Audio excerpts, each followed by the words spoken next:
ና በኢትዮጵያ ምርጫዎች ላይ ጣልቃ እንገባ እርግጠኛ የሆነውና አደጋ ላይ በእኛ ላይ ሊያደርስ የተፈለገውን ግድብ መምታት የኢትዮጵያ ህዝብ ክፍት ነው ማንንም ሰው እንደፈለገ ሊገባበት ይችላል አውሮፕላን እንደሌለን ኃይል እንደሌለን ቢታወቅም ነገር ግን ባናረጋውም እንደው እናረጋለን ብለን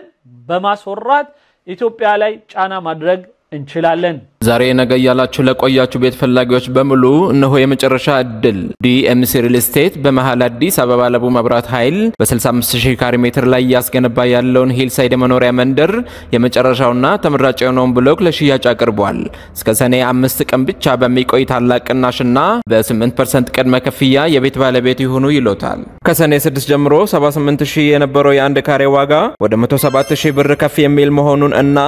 8% የነበረው ቅድመ ክፍያ ወደ 15% ከፍ የሚል መሆኑን እናሳውቃለን ቀሪን ደግሞ በግንባታ ሂደት የሚከፍሉ ሲሆን እንዲሁም 60% የባንክ ብድር አመቻችተናል የትም ሀገር ሆኖ ቢገዙ በ3 ቀን በዲኤችኤል ካሉበት የምናደርስ ሲሆን ከስቱዲዮ እስከ ባለ 4 መኝታ በሚፈልጉት የካሬ አማራጭ ከ453000 ብር ቅድመ ክፍያ ጀምሮ እንዲሁም የተለያዩ የንግድ ሱቆችን አዘጋጅተናል ዘመናዊ የሟኛ ገንዳ የልጆች መጫወቻ ስፍራ በቂ መኪና ፓርኪንግ በአንድ ህንጻ 5 ሊፍቶች ለብቻው ካርጎ ሊፍት የተገጠመለት ሁሉን ያሟላ ዘመናዊ የመኖሪያ መንደር ለበለጠ መረጃ ከታች በተቀመጠ የድርጅቱ ስልክ ሃሎ ይበሉ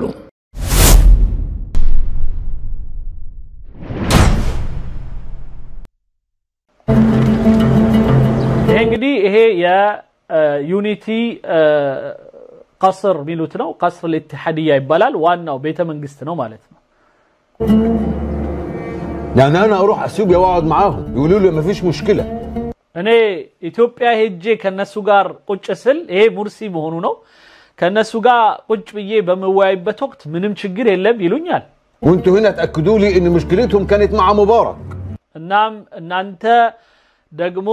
ስመጣ ችግራቸው ከሙባረክ ጋር ነበር እንጂ ካንተ ጋር ወይ አሁን ካለው መንግስት ጋር ችግር የለም ይሉኛል يا دوب ارجع من هناك يعلنوا تحويل نهر النيل አሁን ገና ከኢትዮጵያ ደርሼ ከመመለሴ የናይልን ውሃ አቅጣጫውን አስቀየሩት ትሉኛላችሁ የናይልን ውሃ ያስቀየሩት የተባለው የህዳሴ ግድብ ለመስራት ዋናውን ለመስራት ያው አላሰራ ስለሚላቸው ገና መሰረቱን ሲሰሩት አቅጣጫውን ቀይረው በሌላ ቦታ ግን ወደዛው እንዲፈስን ያደርጉት ምን ማለት ነው ትንሽ የተወሰነ ብቻ በአንድ በዚች አንድ በኩል የሚፈሰው የነበረውን ፓርት ማለትም የህዳሴ ግድብ የሚሰሩበት ዋናው መሰረቱን ሲሰሩ ውሃው እየመጣ እንዳያስቸግራቸው አቅጣጫ አስቀይረው ወደ ግን መልሶ እንደዚህ ዞሮ መልሶ እንዲገባ አድርገውታል ይሄንን ነው እንግዲህ አስቀየሩት ትሉኛላችሁ አቅጣጫው البدء في السد እና ግድቡንም መስራት ጀመሩ ትሉኛላችሁ በቃ በይፋ ምንም አትፈሩ يعني ده قبل ما اروح كان فيها 3 شهور لسه هم يعملوها اول ما اروح وارجع الملف እና እኔ አሁን ደርሼ እንደመጣው ገና ትንሽ በዚህ በ3 ወር ውስጥ ይሁሉ ይሰራል فده كان مع الدكتور هشام انديل من ايام ما كان وزير الري انا مش فاهم ازاي ما كانش عندنا تقدير للموقف እኔ ከዚህ በፊት የነበረው በሙባረክ ጊዜ የነበረውን አንድ ሚኒስትር ጠርቶ ወይ ስሙን እሱ ያለ ጉዳዩ በደም ተሰምቶ ነበርና እንዴት ልብ እንዳላለውና የሆነሽ ነገር እንዳላደረገ እሱ ነው ግራም ይገባኝ اللي حصل ده فيه حرج كبير لرئيس الجمهوريه አሁን በቃ አካባቢው ላይ በደንብ እንቅስቃሴ አለ لو مستنين سيادتك لما ترجع عشان يعلنوا الخبر ده لو شغالين مع جبهه الانقاذ مش هيعملوا كده بس سيادتك ما تقلقش من حاجه انا تواصلت مع الدكتور هشام انديل وهو بياكد ስለዚህ አሁን ጉዳዩን አይዞ አትጨናነቅ እኛ እናስተካክለዋለን እንደሚሆን አድርገን ምን موضوع تغيير مجرى مياه النيل ده لا هيأثر على مصر ولا السودان ይህ አሁን የተባለው የናይል ውሃን አቅጣጫ መቀየር የተባለው ነገር በሱዳንም ላይ በግብጽም ላይ ምንም አይነት ችግር እንደማያደርስ አረጋግጠናል وهم كمان ما عندهمش دراسه كامله عن الموضوع ሌላው ቀርቶ ኢትዮጵያኖችም ቢሆን ወይም ደግሞ ይሄንን ጉዳይ የሚያንቀሳቅሱት ሌሎች ኃይሎችም ሙሉ የሆነ ጥናት የላቸውም በጉዳዩ ላይ ገና አልጨረሱም الموضوع عباره عن شو اعلامي مقصود بيه الداخل الاثيوبي እና አብዛኛው የኢትዮጵያውን ህዝብ ዝም ብሎ አይዞ የሰራን ነው ብቻ ለማለት የሾው አይነት ነገር ነው እንጂ ይሄን ያህል ቢያሰጋ ነገር አይደለም አይዞ አታስብ ግድቡ አይሰራም بقى كده لا اكتر ولا اقل ما هو انتوا قلتوا لي الكلام ده كتير እኔ ምን ሁሉ ጊዜ ስትሉኝ አይደል እንደ ኖራችሁት ነግራችሁኛል እኮ ይሄን ነገር قلت لي ان هم مش جاهزين ودراسات السد مش كامله. እናንተ የህዳሴ ግድቡ ጥናት ገና አልተሰራም ምንም ዝግጅት የላቸውም ምናምን ስትሉኛል ነበር። يعني دلوقتي بقى المعارضه وجبهه الانقاذ هيمسكوا لي على الموضوع ده. አሁን በዚህ የተነሳ ተቃዋሚ የተባሉት በሙሉ የፖለቲካ ኃይሎች ሊነሱብኝ ነው አንገቴን ሊይዙኝ ነው ምን ላደርግ ነው? احنا سيادتك هنعمل تقدير الموقف وهنتعامل معاه بافضل شكل. አይዞ ጉዳዩን በደንብ አጥንተናል ከነዚህ ሰዎችም ጋራ አንድ ነገር ልናደርግ ወስነናል። سواء على المستوى الاعلامي او السياسي. ሌላው ቀርቶ በፖለቲካ ደረጃ ያሉትም ይሁን በእንደዚሁም በምንድነው በሚዲያ ደረጃ ያሉትንም ሁሉንም እንዴት እንደምናደርግ በደንብ አጥንተንበታል። انا بقترح اننا نشرك المعارضه في جلسه حوار حوالين الامر. በዚህ ጉዳይ ላይ ተቃዋሚ የተባሉትን ዋና ኃይሎች በሙሉ በፓርላማችን ወይም በቤተ መንግስት ጠርተናቸው እናወያያቸው عشان نخليهم جزء من رد الفعل. በጉዳዩ ላይ እነሱንም ተሳታፊ እናርጋቸው وبكده ما يقدروش ينتقدونا لما ناخد اي قرار. ከዛ በኋላ ምንም አይነት ውሳኔ ብንወስን እኛን ብቻ ጥፋተኛ ያደርጉንም በጋራ ነው የምንወስነው። ده كمان اقتراح كويس. ይሄ በጣም ጥሩ ሐሳብ ነበር። ስለዚህ ጥሩ ሐሳብ ይመስለኛል ممكن نفكر فيه እና በደንብ ልንሰራበት እንችላለን። على بركه الله. ኦኬ አላህ ይባርክላችሁ ሂዱ።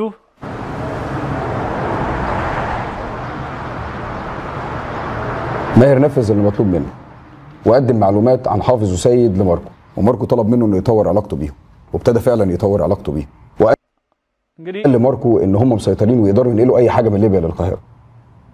بعدها ماركو طلب منه انه يحط على اتصال وقدم معلومات عن حافظ وسيد لماركو وماركو طلب منه انه يطور علاقته بيهم وابتدى فعلا يطور علاقته بيهم وقال لماركو ان هم እንግዲህ እንደዚህ እርስ በርሳቸው የተቃዋሚ ኃይሎች ጋር ከገሌ ጋር በደንብ ጠንካራ ግንኙነት አደርገው مسيطرين ويقدروا ينقلوا اي حاجه من ليبيا للقاهره مع حافظ وسيد وانا اكدت عليه بمجرد ما ده يحصل ما يحاولش يقابلهم او حتى يتصل بيهم. التحريات اتضح انهم شابين في الثلاثينات عايشين في براني. وصلنا انهم بيقوموا برصد تمركزات قوات حرس الحدود بسيوه والسلوم وبراني. ماركو طلب من سيد وحافظ بتسهيل نقل سلاح موجود في ليبيا ودخوله مصر. እንግዲህ የተወሰኑ መሳሪያዎችን ምናምን ከሊቢያ ወደ ግብጽ ማስገባት ላይ ምናምን ነው አሁን ደግሞ የሚያወሩት። في نفس الوقت رصدنا مكالمه ثانيه ان في عناصر فاضل ناكد على الطرف اللي هيستلم السلاح يا فندم. ابو خالد هو المسؤول عن طريق اجهزه التتبع اللي ይሄ ከሊቢያ ጋር በተያያዘ ያለው الضربه دي لو نجحت يا مصطفى هيكون لها تاثير كبير قوي مش بس على التنظيم لا الضربه دي لو نجحت يا مصطفى فين كويس وسيد وحافظ يجيبوا السلاح وابو خالد بيتفقوا فيها ان هم هيتقابلوا في الصحراء الغربيه. ይሄ ሊቢያ አካባቢ ላይ የሆነ ሰው ለመምታት ልክ እንደኛ ግድቡን اشتغل اجنبي የሚዘጋጁት ሊቢያ ላይ ደግሞ لحد ما لقينا ان هم المقابله دي بتتم بشكل دوري كل 48 ساعه. نزار بيدخل المطعم الساعه 2 الظهر واميري بيروح نفس المطعم الساعه 3 العصر. በቃ ይሄ የሊቢያውን ጉዳይ በተመለከተ ምን እናድርግ የሚለውን ጨርሰው አሁን ወደ ህዳሴ ግድቡ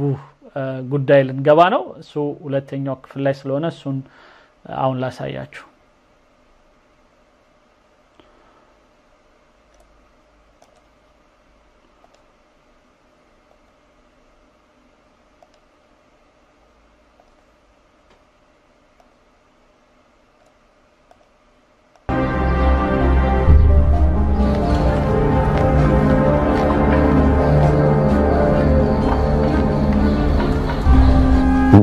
ليه يا احمد مش هتحضر معانا الاجتماع؟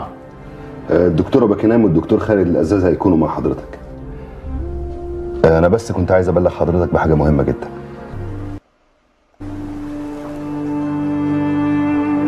ما الذي ينبغي علينا ان نتخذه من اجراءات؟ አንድ ጉዳይ ላሳውቅህ ነበረ ምናም ብሏቸው መጨረሻ ላይ ያው ስብሰባ ተሳካ።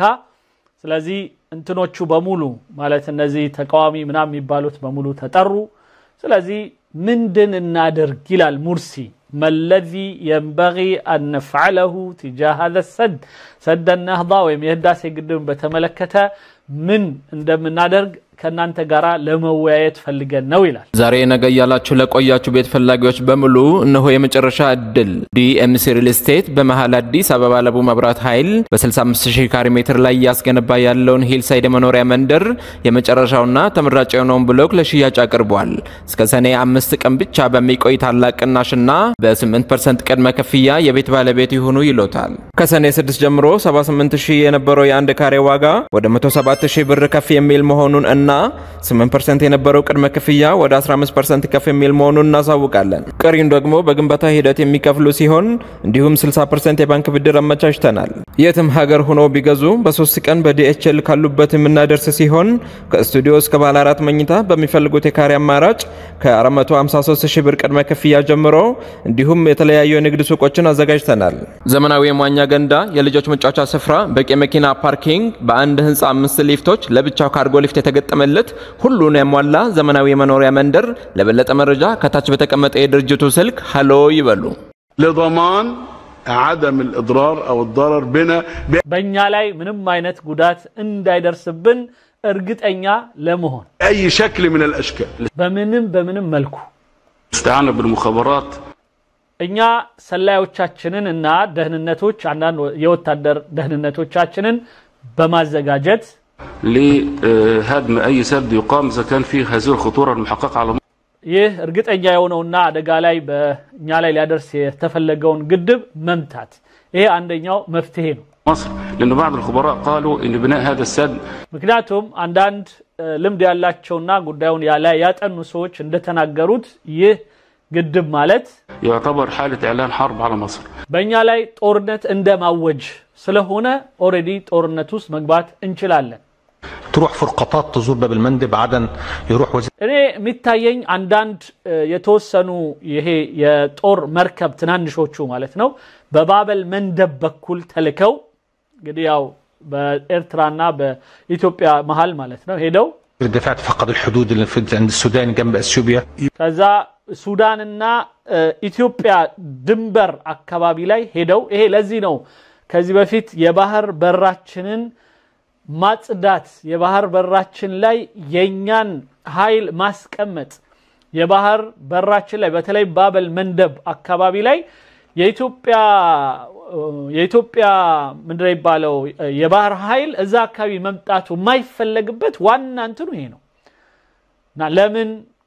እዛ ቦታ ላይ የምናደርጋቸው ነገሮች ይነቁብናል። ስለዚህ ያንን እናደርግ ነው የሚለው ይሄ ሰው ማለት አንዳንድ የጦር ትናንሽ ጀልባዎቻችንን ፍርቃታት ማለት የሆነ አንዳንድ ትናንሽ የጦር ጀልባዎች ምናምን እና ወታደር የጫኑ ማለት ነው في تدخل في الشأن الداخلي እና ይሄ እዛ ይዘን ሄደን በውስጥ በኩል ምን ፈልገው በሱዳን በኩል ሄደን በዛ በኩል ሄደን ግድቡን መምታት ምናምን የሚል ነው። ይሄኛው ደግሞ በኢትዮጵያ የውስጥ ጉዳይ ውስጥ መግባት ግዴታ ነው በውስጥ ጉዳያቸው ላይ ويبقى في تأثير على القرار ምክንያቱም በእነሱ በኢትዮጵያ መንግስት ውሳኔ ላይ የኛ ተጽዕኖ እንዲያደር ይሄ ማለት ምን ማለት ነው ኢቭን ከፓርላማ አባል ሚሸጥ ካለ ይገዛሉ ማለት ነው። የተለያየ ቦታ ላይ መሳሪያ ይዋጋለው ሚል ካለም ይገዙታል ችግር የለውም። ስለዚህ በተለያየ መልኩ ሰዎችን ገዝተን የኛ ሐሳብ በእነሱ ውሳኔዎች ውስጥ እንዲሰርጹ ማድረግ እንችላለን ይላል። الاختيارات في اثيوبيا ና በኢትዮጵያ ምርጫዎች ላይ ጣልቃ እንገባ አብዱልፈታህ ሲሲ እዚህ ጋር ያው ጀነራል ነው ድሮም እና ይሄንን ነገር በቪዲዮ ያየ ነው እሱም ልክ እንደኛ ማለት ነው ውጪ ሆኖ المجتمع هناك مغترق الى اقصى درجه እና ይህ የኢትዮጵያ ህዝብ ደግሞ በደንብ ሙخترق ማለት ሊገባበት የሚችል ነው ክፍት ነው ይላል። ይሄ መባሉ በጣም ነው ያሳዝነኛል። የኢትዮጵያ ህዝብ ክፍት ነው ማንንም ሰው እንደፈለገ ሊገባበት ይችላል ማለት ማንንም አንዱን ይዞ አንዱ ላይ ይሄ እርስ በርስ እንበላላ እርስ በርስ እንጠላላ እርስ በርስ እንጠላለፍ ሊከሰት የሚችል ሌላ ጠላት ከውጭ ሊለን የሚችል ነገር ነው። ይሄን ያለን በቃ شفنا ده في زيارتنا كانت حاجه يعني مؤسفه እኔ በሄድኩበት ጊዜ ኢትዮጵያ መጥቷል ነው የሚገርመው ይሄ ሰው ይሄ አሁን የአሸርቅ ቴሌቪዥን ኃላፊ ነው ዋና አይመን አልዘዋሂሪ ይባላል። በጣም ነው የሚገርመው እና ይህ ሰው ምን ይላል እኛ ኢትዮጵያ በሄን ጊዜ አይተናቸዋል በደንብ ለይተነዋል ጉዳዩ اعتقد ان احنا نقدر نحقق نتيجه سريعه جدا نقدر ስለዚህ በዚህ ጉዳይ ላይ ቶሎ ውጤት ሊያመጣ የሚችለው አሰራር ይሄ ነው አንዱ ጣልቃ መግባት በውስጣቸውና መበጥበጥ አንዱ በዳር ሄዶ በጦርነት ማመስ ከኤርትራ ጋር ከሶማሌ ጋር ከጅቡቲ ጋር የተባበረን እነሱን ማመስ የመሳሰሉት ሌላ ነገር እንደዚህ ያሉ አስተያየት ይሰጡብናል በእኛ ያውም በእነሱ ፓርላማ ውስጥ نصرف معلومات على سبيل المعلومات الاستخباراتيه انه ሌላው ወሬ ማስወራት በእኛ የስለላ መረብ ውስጥ የተለያዩ ወሬ እንዲያልፉ ማድረግ እንዲል ይደረግ ነው ምናም ብለን ኢትዮጵያ ላይ እንዲነዛ ማለት مصر تسعى لشراء نوع معين من الطيارات لتزويد الطيارات ለምሳሌ በአየር ላይ አውሮፕላን ቤንዚን መቅዳት የሚያስችል የሆነ አውሮፕላን ልትገዛ ነው ምናምን ብለን የሌለንን ነገር እናውራ طب السيد الرئيس تسعى الى كذا هذا الضغط حتى ولو لم يكن واقعي ሌላው ቀርቶ ይህ አይነቱ ጉዳይ ውሸት ቢሆንም ይላል እዛው ላይ አውሮፕላን እንደሌለን ኃይል እንደሌለን ቢታወቅም ነገር ግን ባናረጋውም እንደው እናረጋለን ብለን በማስወራት ኢትዮጵያ ላይ ጫና ማድረግ እንችላለን ይላል لكن هيوصل لنتيجه في المسار الدبلوماسي ነገር ግን ወደ ውጤት እንደሚያመጣ እርግጠኛ ነን يا دكتور احمد يا اهلا بيك يا دكتور اللي بيحصل في التلفزيون دلوقتي ده مهزله ይሄ አሁን ቴሌቪዥን ላይ የማየው ነገር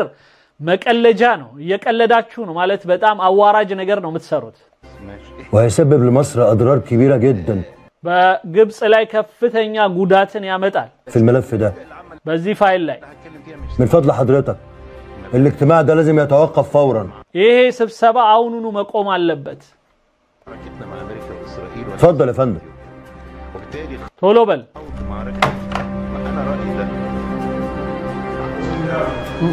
الاجتماع مزعل لو بيقول لي ይነግሩኛል አለ በወረቀት ተጽፎ ይሄ ከደወለ በኋላ ይነገራቸዋል ከዛ ምን ይላል እዛው ላይ አረ ይሄ ስብሰባ በአየር ላይ ውሏል ይባላል በአልጀዚራ አልሙባሽር የአልጀዚራ ፊትለፊት ያስተላልፋል اجتماع مزعل هوا ይስቃሉ በእጅቲማዑ ይሄ ውይይቱ ምንም አይነት እንኳን ሚስጥርም ቢሆን ምንም እንኳን ብንምልም ሚስጥር እንዳናወጣ ምናምን ያለ ካወራ በኋላ ግን እንደገና አሁን ምን ይለዋል አይ ይሄ ስብሰባ እኮ በአየር ላይ ነው ይላል فانا ما عنديش خطه سريه ولا حاجه አይ እኔ ምንም ስርያ የለኝም ይላል እዛው ጋር ማለት ምንም ሚስጥር ማውራው ነገር መጀመሪያ ላይ ግን ይሄ ያው በሚስጥር እንድንይዘው የተፈለገ ስብሰባ ቢሆንም ብሎ የጀመረው ሰውዬ እዛው ምላሱን አጥፎ ምን ይላል ምንም ካፈርኳት አይመልሰኝ የሚባለው ወዲያው ምላሱን አጥፎ ምን ይላል አይ ምንም ሚስጥር አላወራሁም ሁሌ ምን ለው ነው انا ما عنديش خطه سريه እኔ ምንም አይነት ሚስጥር የለኝም مش ممكن يقول لك اجتماع سري አንደኛ ራሱ ሚስጥር ነው ይላል ያው የህዝቡ አስተያየት ይሰጥ ነው بس مذاع على الهوا ነገር ግን በላይቭ የተለቀቀ ነው عارف يا محمود فكرني بفيلم الكتكات الشيخ حسني لما مسك الميكروفون وفضح اهل الحاره كلهم على الهوا لا واللي يضحك اكتر بقى اللي قال لك احنا نتدخل في الشأن الداخلي لأثيوبيا በጣም ከዛውስ ደግሞ የሚያስቀው በሚስጥር ሆኖ ሲያበቃ በአየር ላይ የተለቀቀ በኢትዮጵያ ጉዳይ ውስጥ በደንብ ጣልቃ ገብተን እንሰራለን ይላል انت بقى هترد تقول ايه ساعتها انا بنت معلش يا عالم هو وجماعته وعاملين كده قصدهم يحرجوا المعارضه وهم በዚህ ሳቤ ተፈለገው እነ ሙርሲ እነዚህን እንትኖቹን ለማሳጣት ነው ይባላል ማለት ሙዓረዳ ማለት ተቃዋሚዎቹ እንዲ ነው የሚያስቡት ብሎ ተቃዋሚዎቹን ለማሳጣት ብሎ ነው ይላል በሌላው ደግሞ አይደለም ይሄንን የሰሩት ሆን ተብሎ ሙርሲንና አብሮ ያሉትንም አንድ ላይ ለመጣል ነው እነ ሲሲ በኋላ ላይ كده بيدمروا البلد جو كان وزير الاعلام تدخل وقطع على الهوا وزير الاعلام يا عطا وزير الاعلام يا حبيبي معاهم ومتفقين مع بعض ምንም ወزير الاعلام ማለት የማስታወቂያ ሚኒስትሩ ምናምኑ እሱ ነው ያስቆመው ይባላል ምናምን እሱ ራሱ አለበት ይላል በቃ ይሄ ነው የሚያወሩት تعديل المشاركه في المسيره اللي هتروح لوزاره الثقافه بس احنا يا اخوانا لا مفهوم طبعا በቃ ይሄ ድራማው ዋናው ብዙ ነገር ነው የሚያወሩት ድራማው ወይም ፊልሙ ላይ ግን እኔ መረጥኩላችሁ ይችን ፓርት ብቻ ነው እና በዚህ መልኩ ትክክልም የሆኑትን ትክክልም ያልሆኑትን ፓርት ለህዝባቸው ቢያንስ በተቻላቸው መጠን በዛም በዚህም ብለው ያስተምሩበታል። ዛሬ ነገ ያላችሁ ለቆያችሁ ቤት ፈላጊዎች በሙሉ እነሆ የመጨረሻ እድል ዲኤምሲ ሪል ስቴት በመሃል አዲስ አበባ ለቡ መብራት ኃይል በ65000 ካሬ ሜትር ላይ ያስገነባ ያለውን ሂልሳይድ መኖሪያ መንደር የመጨረሻውና ተመራጭ የሆነውን ብሎክ ለሽያጭ አቅርቧል። እስከ ሰኔ 5 ቀን ብቻ በሚቆይ ታላቅ ቅናሽና በ8% ቅድመ ክፍያ የቤት ባለቤት ይሁኑ ይሎታል። ከሰኔ 6 ጀምሮ 78000 የነበረው የአንድ ካሬ ዋጋ ወደ 107000 ብር ከፍ የሚል መሆኑን እና 8% የነበረው ቅድመ ክፍያ ወደ 15% ከፍ የሚል መሆኑን እናሳውቃለን። ቀሪውን ደግሞ በግንባታ ሂደት የሚከፍሉ ሲሆን እንዲሁም 60% የባንክ ብድር አመቻችተናል። የትም ሀገር ሆኖ ቢገዙ በ3 ቀን በዲኤችኤል ካሉበት የምናደርስ ሲሆን ከስቱዲዮ እስከ ባለ 4 መኝታ በሚፈልጉት የካሬ አማራጭ ከ453000 ብር ቅድመ ክፍያ ጀምሮ እንዲሁም የተለያዩ የንግድ ሱቆችን አዘጋጅተናል። ዘመናዊ የመዋኛ ገንዳ፣ የልጆች መጫወቻ ስፍራ፣ በቂ መኪና ፓርኪንግ፣ በአንድ ህንጻ 5 ሊፍቶች፣ ለብቻው ካርጎ ሊፍት የተገጠመለት ሁሉን ያሟላ ዘመናዊ መኖሪያ መንደር። ለበለጠ መረጃ ከታች በተቀመጠ የድርጅቱ ስልክ ሃሎ ይበሉ።